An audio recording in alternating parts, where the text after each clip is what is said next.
Welcome back to Unscripted, a calm take on the double standard. I'm Jen. If this is your first time here, welcome. Today is actually my first video episode.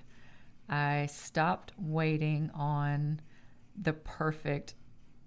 The reason why I haven't had a video episode yet is honestly because I've been too worried about having the perfect little setup, the perfect little location in my house, the perfect everything, and I just realized I had to stop worrying about trying to be perfect and just do it.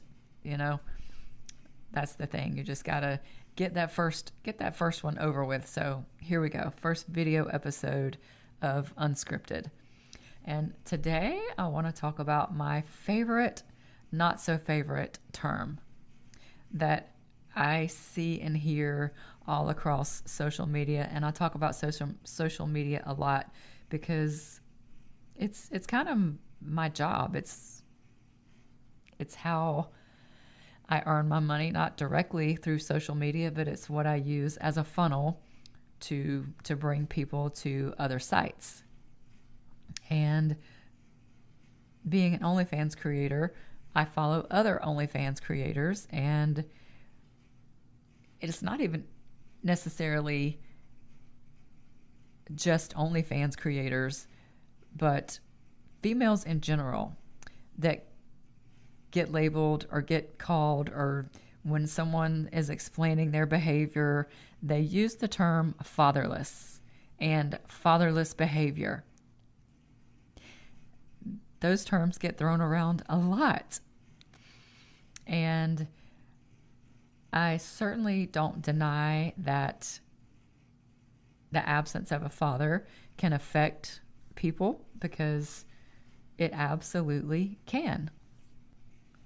Those two terms get used as an insult, as a moral diagnosis, a character flaw, and a lot of times a punchline. And it's not something a child chose. Because for a lot of us, and I'm using myself as an example, I've never known my biological father. He left when I was a child. I didn't choose that. So why are we assigning blame to the daughters, the females, for the behavior of the fathers? That's something I've never understood. Why isn't aimed at a daughter's deficiency instead of a man's failure? Why? And calling someone fatherless, it turns a possible childhood wound or childhood trauma into a public humiliation tactic. And that says, in my opinion, that says more about the person saying it than the person they're talking about. It's just my opinion. So why are we using wounds as insults? That seems very cruel to me. And here's the double standard. Do we call men motherless when they struggle? Do we attribute male misbehavior to missing moms? Why is female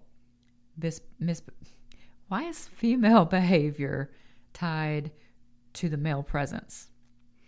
And I don't want this to turn into a man bashing episode, and I also don't want it to turn into a pity party for the women either. I just want the focus to be on the language, the accountability, the cultural narrative, and the blame and how it gets assigned. Why is this narrative so popular? And I want to be very clear. It is not just the men saying that it's fatherless behavior or using the term fatherless. Women actually use this as an insult as well. And I'm going to play here a video that I made on TikTok. I actually stitched a creator that was also stitching another video. I believe it was a man and a woman. They could have been husband and wife. They could have been boyfriend and girlfriend. I don't know. They could have just been role playing. Who the hell really knows? But basically, long story short, there was a group of men following the woman, and you could tell that they were the men, the way the video was portrayed, that the men were going with the woman to do things with her sexually. And the comments and this particular creator that stitched the video, this is what she said. Does she have a dad? I don't think you have a dad, do you? You must have been dadless. I am in no way condoning what was going on there.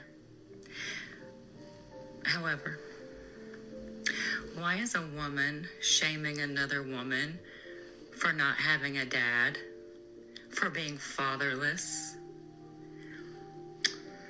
So this topic is not just something that I brought up out of thin air to talk about on my podcast. This video that I stitched was back in February, earlier this year, and it's certainly not a new bothersome term for me, because even before social media, I can't recall the exact instances or exact examples of why it was said, but it's always been a thing. So when I talk about this topic, there's definitely emotion in it for me, because like I said, I grew up without a father. I did not know my biological dad. The men in my life, stepdads, have not been the greatest, and I haven't had the best relationships, and I've always wondered if I had a positive male role model in my life, would my relationships with men been any different? And just to add, I have been single for 11 years, and I have no desire to be in a relationship. So anyway, that was probably off topic. So this topic definitely brings frustration, curiosity among just a few of the feelings and emotions that it brings up for me personally. I've built a life. I've made mistakes. I've grown. I've succeeded. I've failed, just like every human being. But I'm included in the industry, the category that people judge a lot. And my online behavior, or just being involved in the OnlyFans world, it gets judged. And the behavior of the females that do OnlyFans work gets labeled as fatherless behavior all the time. And as an adult, as a 52-year-old woman, I am fully responsible for my choices. But why label my behavior and any other adult female creators, whether they're creator or not, just their behavior, why label it as fatherless? Why does it get labeled fatherless as an explanation? And I get that people are reacting to behavior that they genuinely disagree with, and that's their right. So when I went to search for, just because I was curious, how many videos were there, and I'm talking TikTok. I find that TikTok is an easier platform to navigate than Instagram. But as I was searching fatherless type content, whether it was comments or whatnot, I found quite a bit. So there's a lot of fatherless and fatherless behavior videos across TikTok, and I'm just going to play a few that I found interesting because I love hearing other people's point of views. I like to hear their opinions. Like, human behavior kind of fascinates me. So I'm going to play some, and you can just listen and just think about how you feel about other people's point of view also. If the father's not in the home, the boy will find the father in the streets. If the streets raise you, then the judge becomes your mother and the prison becomes your home. I saw it in my generation and every generation before me and everyone since. If a man's father was absent for most of his life, I hate to break it to you, but he's usually going to be one of the two things. Either he's going to continue a cycle and be an absent father as well, or because he saw his mom do everything, he's going to expect a woman to be exactly like that.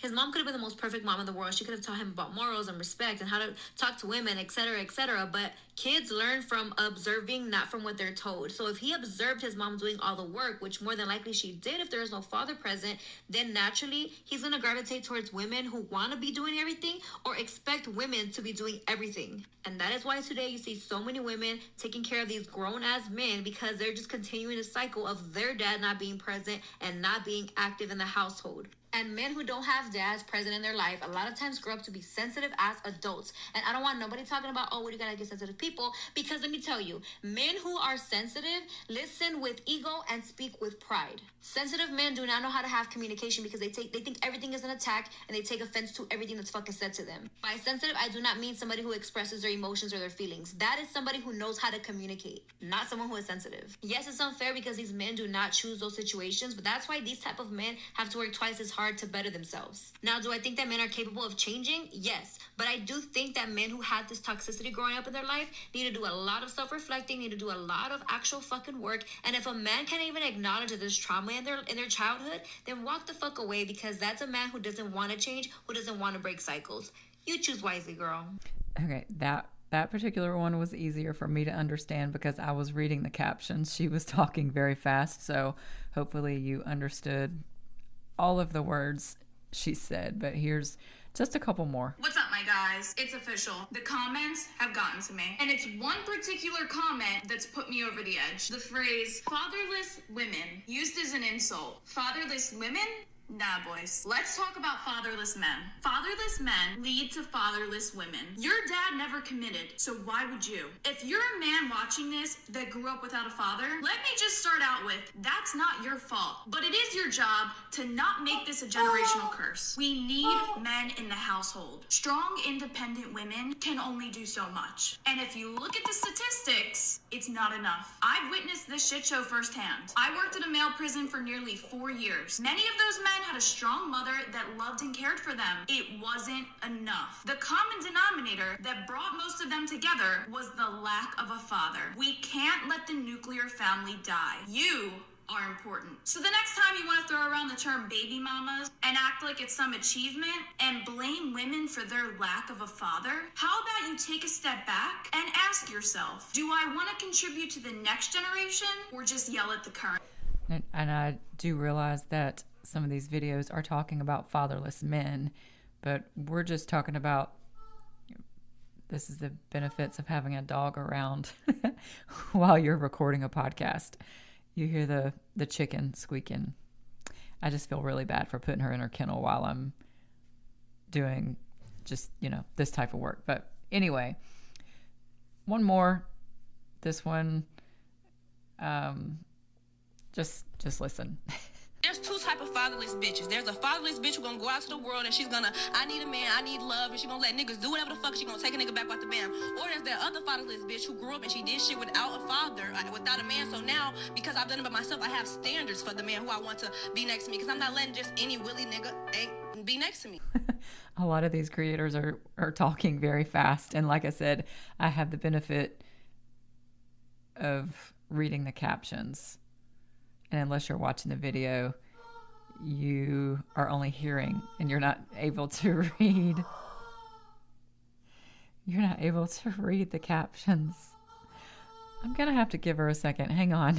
All right, that last one was interesting to me because it's kind of all falls along the same lines as, you can grow up in a family with an alcoholic or an abuser, and you can become one of two things. You can become just like the alcoholic or just like the abuser, or you can decide that you're going to be nothing like those two.